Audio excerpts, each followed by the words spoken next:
Setelah tadi membujuk istrinya untuk tidak merajuk lagi, Revan akhirnya mengajak Kania ke pusat perbelanjaan.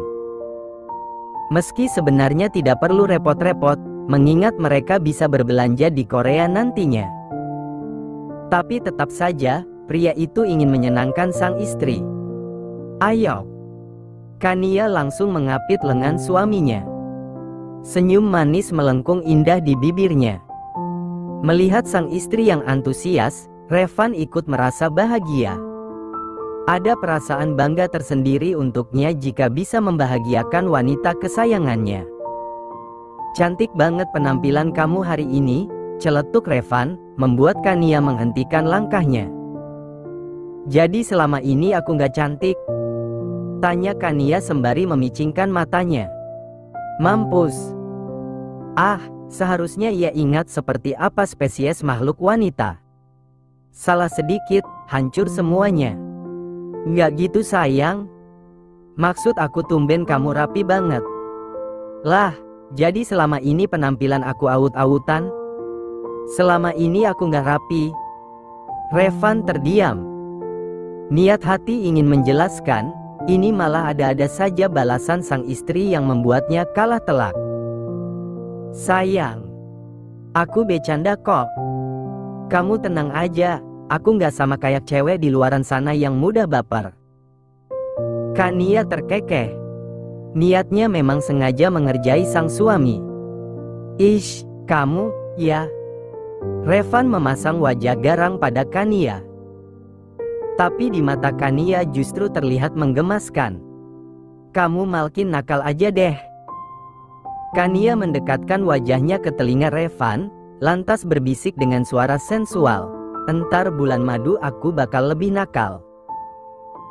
Napas Kania yang menerpa telinga, membuat Revan sedikit meremang.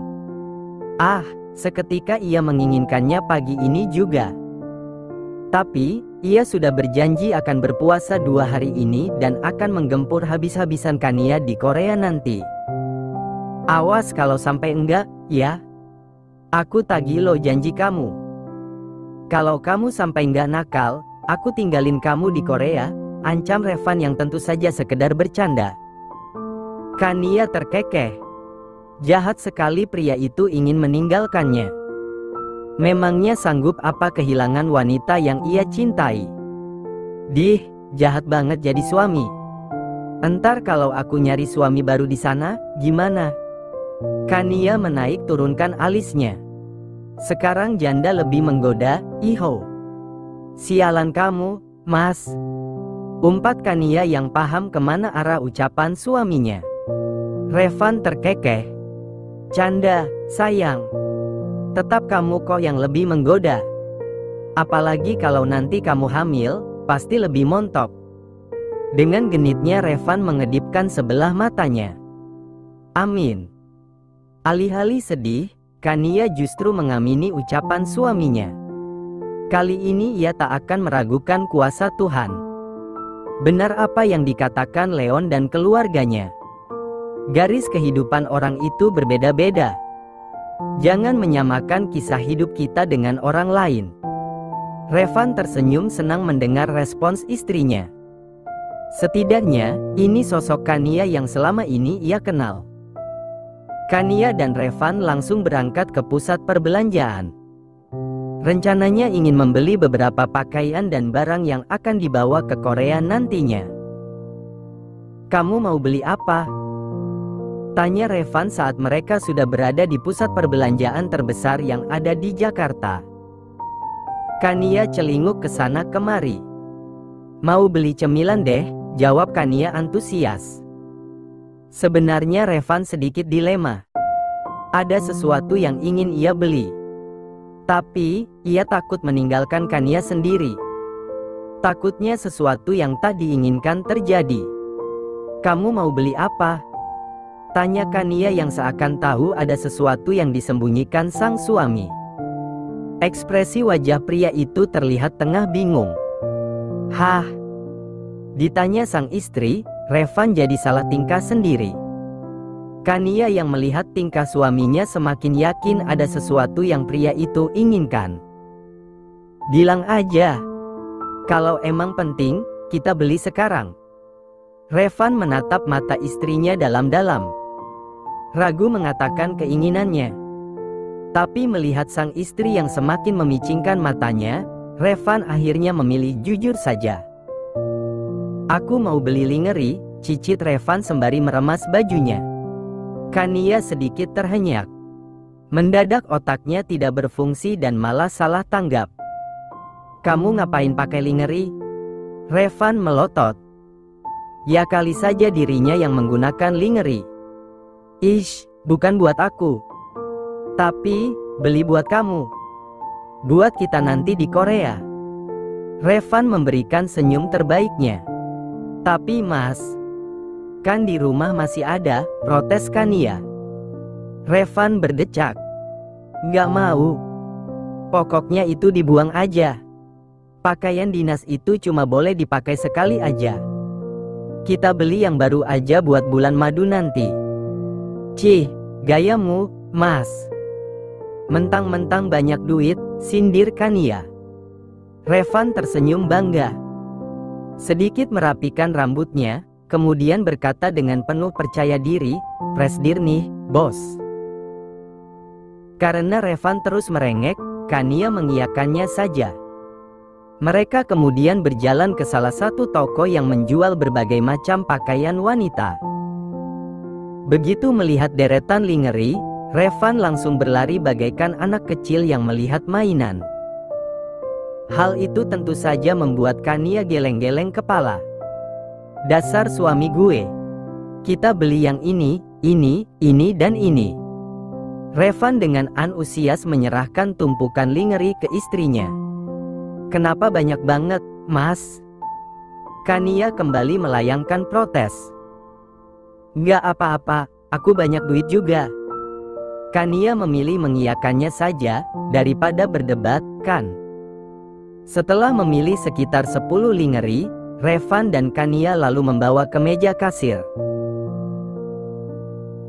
Mbak kasir yang melihat tumpukan lingerie yang dibawakan Revan tentu terkejut bukan main. Bukan apa-apa, biasanya yang membeli barang itu hanya 2 atau mungkin 3. Dengan tangan sedikit gemetar ia mulai menghitung belanjaan pasangan suami istri di depannya. Totalnya 1.300.000, Pak. Boleh kurang? Hampir saja Kania tersedak ludahnya sendiri kala mendengar Revan yang menawar. Ini benar sosok suaminya, kan? Seorang presdir menawar. Sontak saja wanita itu melihat sang suami dengan tatapan yang sulit diartikan. Ini kenapa Revan malu-maluin aja? Saya tawar deh, 1.500.000, gimana? Lanjut Revan dengan santai. Kamu nawar atau naikin harga? Pekik Kania. Revan tak menjawab, pria itu kemudian mengeluarkan black card dari dalam dompetnya. Bercanda sayang, kekeh Revan kala melihat raut wajah istrinya yang sulit diartikan. Selesai berbelanja pakaian dinas, Kania dan Revan lanjut membeli beberapa cemilan yang akan mereka bawa ke Korea nanti. Takut kangen sama cemilan Indonesia katanya. Yakin udah nggak ada lagi yang mau dibeli? Tanya Revan memastikan karena saat ini mereka sudah berada di dalam mobil.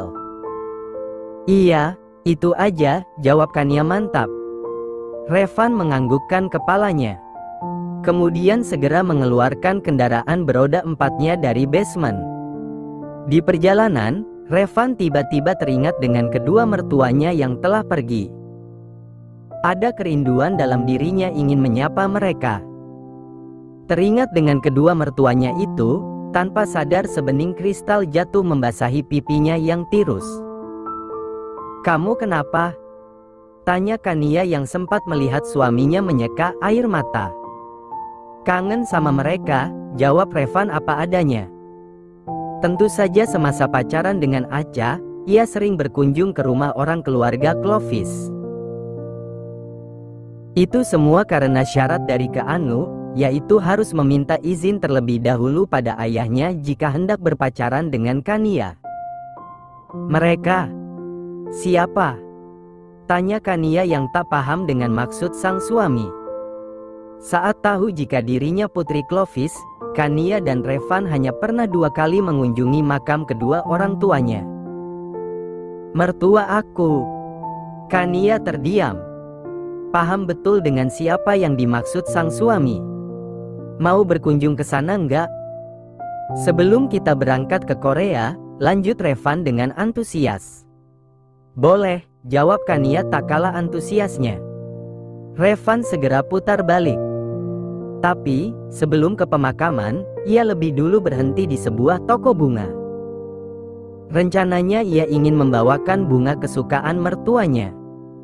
Setelah melihat ada toko bunga, Revan segera berhenti. Pamit sebentar pada istrinya untuk membeli bunga. Kemudian keluar dengan membawa 2 buket besar bunga mawar putih. Kamu masih ingat? Tanya Kania tak mampu menutupi rasa terkejutnya. Revan tersenyum tipis. Ya kali aku gak ingat sama kesukaan mertua aku sendiri. Aku tahu, mama mertua aku suka bunga mawar putih. Kalau papa mertua gak suka bunga.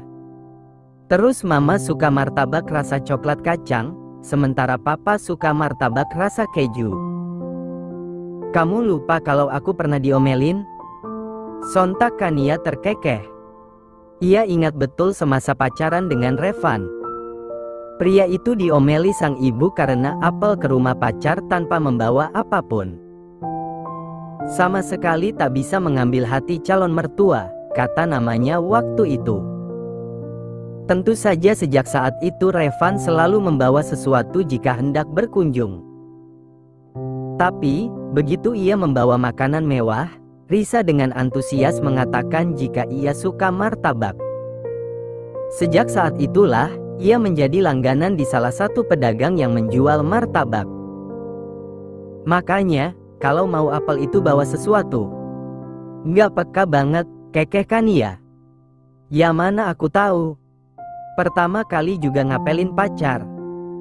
Pertama kali ketemu sama papa kamu aja aku udah gemetar. Aku sempat heran loh. Katanya kan papa kamu itu orangnya lemah lembut. Tapi, kenapa pas ngelihat aku dia datar banget? Kayak gak suka sama aku. Jujur saja, pertama kali bertamu ke rumah sang pacar, Carlos sudah memberikan tatapan membunuh padanya. Padahal, melukai Aca saja tidak pernah. Oh, yang itu. Nampak Kania kembali terkekeh. Setelah kamu pergi, malamnya aku kebangun. Aku dengar mama lagi ngomelin papa karena judes banget sama kamu. Kamu mau tahu papa bilang apa? Dengan polosnya Revan menggeleng. Dia nggak rela kalau aku jadi milik orang lain. Dia nggak mau berpisah sama aku. Maunya hidup sama-sama terus aja. Papa takut kalau aku nantinya bersama dengan orang yang salah. Papa nangis malam itu karena nggak mau berpisah. Dia nggak mau aku tumbuh besar. Maunya tetap seperti Vela yang manja, yang nggak bisa jauh dari dia. Bahu Kania mulai bergetar kala teringat ucapan ayahnya waktu itu. Ah, betapa rindunya ia dengan kedua sosok yang sangat ia sayangi itu. Andai saja mereka tak usah pergi waktu itu. Ah, kini hanya bisa berandai-andai tanpa bisa memutar kembali waktu. Melihat sang istri yang mulai menangis, lekas Revan membawa wanita itu ke dalam dekapannya. Dan mulailah Kania menangis sejadi-jadinya di dalam dekapan sang suami. Yang sabar sayang. Kamu harus ikhlas. Masih ada Papa Wijaya sama Mama Luna yang siap menggantikan posisi Mama sama Papa. Kania hanya mengangguk saja. Setelah dirasa tenang, mereka lalu lanjut perjalanan. Sesampainya di pemakaman, Kania dan Revan segera melangkah menuju makam yang mereka cari. Kania menundukkan tubuhnya di antara dua makam. Pun dengan Revan menatap batu nisan yang bertuliskan nama ayah dan ibunya. Rasanya masih belum bisa percaya jika mereka pergi secepat ini. Ma, Pa, Kania sama Revan datang lagi. Kita bawakan bunga kesukaan Mama. Kania meletakkan bunga mawar putih itu di atas makam ibunya. Revan juga ikut meletakkan bunga mawar putih di atas makam ayah mertuanya. Pa, maafin Revan. Gara-gara keluarga Revan kalian harus pergi secepat ini. Suara Revan terdengar mulai bergetar. Revan tahu kalau Revan gak cocok bersanding dengan Kania. Mengingat Revan adalah keluarga orang yang bikin kalian pergi. Tapi, Revan gak sanggup kalau harus berpisah sama Kania. Revan udah terlalu jatuh cinta sama putri kalian. Maafin Revan yang kali ini egois. Dan mulailah pria itu menangis. Revan janji bakal jaga putri Mama sama Papa dengan baik. Memperlakukan ia bak seorang ratu di kehidupan Revan. Kania tersenyum mendengar penuturan sang suami. Tentu saja tak menyangsikan, karena memang selama ini Revan selalu mencintai serta menjaganya. Kedatangan Revan sama Kania yaitu mau minta restu dari Papa dan Mama. Lusa kita bakal pergi berbulan madu. Revan yakin Mama sama Papa tahu kondisi Kania saat ini. Tapi, Revan sama Kania masih optimis kalau apa yang kami inginkan akan terjadi. Kami janji bakal berusaha, ucap Revan meminta izin. Kania, ayo kita berdoa. Revan dan Kania sama-sama menengadahkan tangan. Mulai membacakan doa. Selesai berdoa, Kania mengelus batu nisan bertuliskan nama ibunya. Kemudian dengan lembut mencium benda yang terasa dingin tersebut. Setelah mengecup baru nisan sang ibu, kini ia beralih pada sang ayah. Revan juga ikut melakukan hal yang sama. Bangkit berdiri, kemudian Kania berjalan mendekati satu makam yang berada di samping makam ayahnya. Kak, maafin keluarga Kania, ya. Maaf gara-gara urusan pribadi keluarga Kania, kakak harus ikut merasa sakit. Padahal, kakak nggak tahu apa-apa di sini. Kania sayang sama kakak. Kania kembali mengecup batu nisan yang bertuliskan nama Desi Permatasari. Selesai berkunjung ke pemakaman, Kania dan Revan segera pulang.